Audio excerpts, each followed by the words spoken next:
घमंड मत करना कि हम दूसरों को खिला रहे हैं, क्या पता हम दूसरों के भाग्य का खा रहे हैं। नमस्कार दोस्तों, मैं आज फिर प्रस्तुत हूँ आप लोगों के सामने एक रोचक सी कहानी लेकर। आज की मेरी कहानी उन लोगों के लिए एक प्रेरणा का स्रोत है जो धन के वशीभूत होकर अपने आप को सर्वे सर्वा समझने लगते हैं। तो चलो दोस्तों, शुरू करते हैं आज की कहानी। एक गांव में एक जगन्नाथ नाम का एक व्यक्ति रहता था। वह बेरोजगार था और रोजगार की तलाश में इधर उधर घूमता रहता था, लेकिन बहुत तलाशने के बाद भी जब उसे कोई रोजगार नहीं मिल पा रहा था तो वह बहुत ज़्यादा हताश हो गया और किसी तरह एक दूसरे से मांगकर अपना गुजारा चला रहा था। जगन्नाथ के यहाँ पर एक पुत्री का जन्म होता है।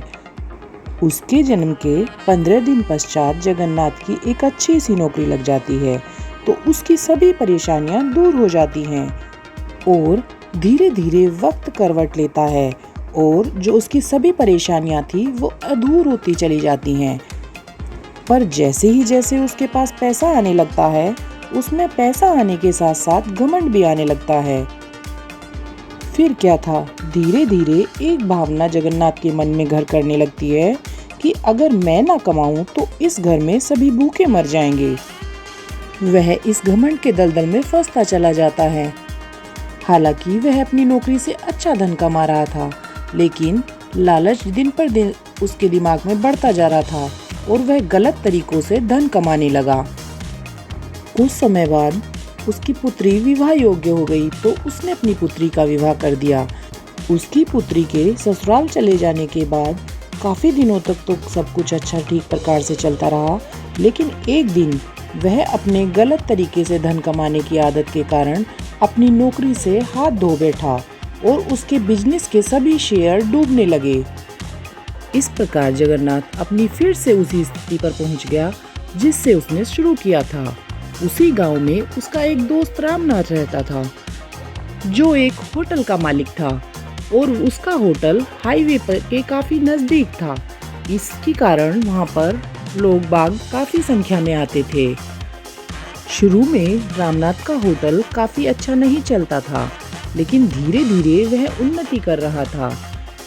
एक दिन उस होटल का मैनेजर क्या देखता है कि वहां पर एक व्यक्ति आता है जो कि होटल में बिना पैसे दिए चला जाता है और चुपचाप से खाना खा के धीरे से सरक जाता है। वह 3-4 दिन तक इस चीज को देखता रहता है, तो फिर वह 5वें दिन अपने मालिक को इस बारे में बताता है कि यह व्यक्ति बिना पैसे दिए इस होटल से मुफ्त में खाना खाए चला जाता है। तब वह मालिक कहता है कि तुमने तो आज ही से देखा है, लेकिन मैं तो पिछले 4-5 महीनों से इसे देखते आ रहा हूँ। यह रोज आता है, जब होटल में भारी संख्या में लोग आते हैं तो यह उनके साथ चुपके से आ जाता है और चुपचाप खाना खा के निकल जाता है। एक दिन मैंने इसका पीछा किया था, तो मैंने देखा कि यह हाईवे पर पड़ने वाले एक मोड़ के पास बैठकर भीख मांगता है। तो यह भगवान से यह प्रार्थना कर रहा था कि भगवान, इस होटल में काफी लंबी चौड़ी भीड़ आए, अगर यहाँ पर भीड़ आएगी तो मुझे भी खाने के लिए मिल जाएगा। तो मैं उसे बिना कुछ कहे वहाँ से निकल आया था। उस दिन से मैं इसे लगातार देखता हूँ। जब भी लोगों की भीड़ आती है, यह उनके साथ मेरे होटल में आता है और खाना खा के चला जाता है। तब मैनेजर कहता है, तो साहब आप इसे बाहर निकालते क्यों नहीं हैं?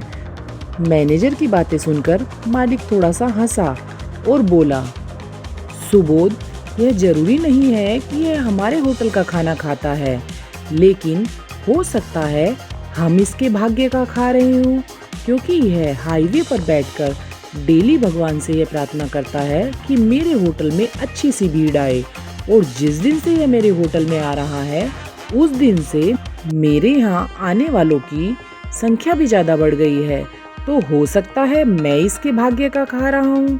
तो देखा दोस्तों, आपने यहाँ पर 2 कहानी देखी, एक थी जगन्नाथ की और एक थी रामनाथ की। जगन्नाथ, जिसे कि यह घमंड हो गया था कि वह लोगों को खिलाता है, उसका घमंड जल्द ही चूर चूर हो गया जब उसकी पुत्री का विवाह हो गया। तो हो सकता है जगन्नाथ अपनी पुत्री के भाग्य का खा रहा हो। पता नहीं किसका भाग्य और किसकी दुआएं कब काम का आ जाएं। दूसरी ओर रामनाथ था, जो कि होटल में फ्री में खाना खाने वाले को भी कुछ नहीं कहता था। वह सोचता था कि वह उसके भाग्य का खा रहा है। तो जीवन में जो हमें मिलता है कभी भी उस पर घमंड नहीं करना चाहिए, क्योंकि हो सकता है यह सब जो हमें मिला है वह किसी की दुआओं का असर हो। तो इसी बात के साथ मैं अपनी कहानी को विराम देना चाहूँगी कि अपना व्यक्तित्व कुछ इस तरह का बनाओ कि लोग आपके साथ कभी भी छोटा महसूस ना करें। तो अब अपनी दोस्त भव्या को इजाज़त दीजिए। मेरे चैनल को लाइक, शेयर और सब्सक्राइब करना ना भूलें। धन्यवाद।